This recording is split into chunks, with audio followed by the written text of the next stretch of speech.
I'm Randy Reed, editor of the Edison Report, and we're here at LIGHTFAIR 2017 in Philadelphia, and I am joined by Guido van Tartwijk, the CEO of Tridonic.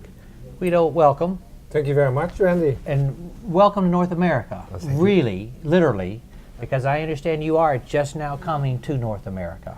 Yeah, this is for Tridonic a very exciting time. We're starting in the US market literally this week. Okay. With a great booth and great products. Okay.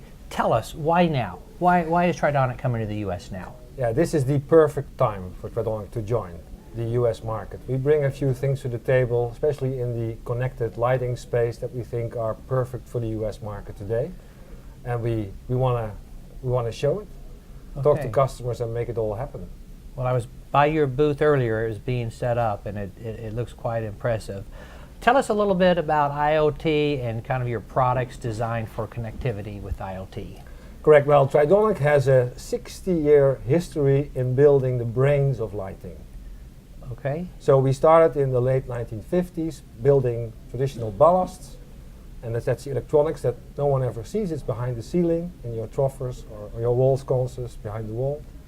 Electronics is the heart where all the intelligent stuff is happening. Now with this IoT trend, it's very logical that Tridonic also start to extend its portfolio from the power electronics into the controls, into the IoT space. So we built the first portfolio that is really taking a huge leap ahead away from the traditional wireless controls. We are building a fully IP-based lighting network. Because we believe that in the future, lighting and HVACs and positioning and security is all part of the same internet. Okay. What are some of the strengths that you bring? What products and markets do you really focus on? We're focusing on some of the modules that we bring are for very high-end spotlighting. Tridonic has a history of doing pretty high-end, super high-quality rendering stuff, special recipes. We basically started the whole DALI portfolio back in the days in Europe. So we have a long history in controls. Now we want to bring that experience to the US market. We don't want to bring DALI to the market because DALI is wired. The future is wireless, and we bring it into the IP network. So we have a very strong indoor driver portfolio. We have some outdoor drivers, and it's kind of a neat portfolio to get started in the various interesting segments of the US market. So when you're launching your company here in the US this week, how are you going to market? Do you have a direct sales force? Do you go through reps? How does this work? We have a modestly sized direct sales force built up in US. We started doing that last year. So we have presence in New York, San Francisco, Chicago, and Atlanta. The key specification markets. The usual markets.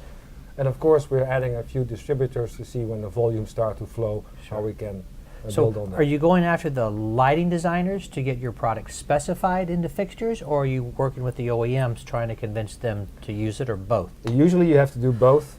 You have to work with the lighting specifiers to create the pool, and at the same time work with the OEM so that they're ready, that when the pool comes they can respond quickly. Tell our audience about the products that you are showing here at LIGHTFAIR. Yes, so we are showing a nice selection of products for the US market. We have some very high performance chip-on-board spotlight engines.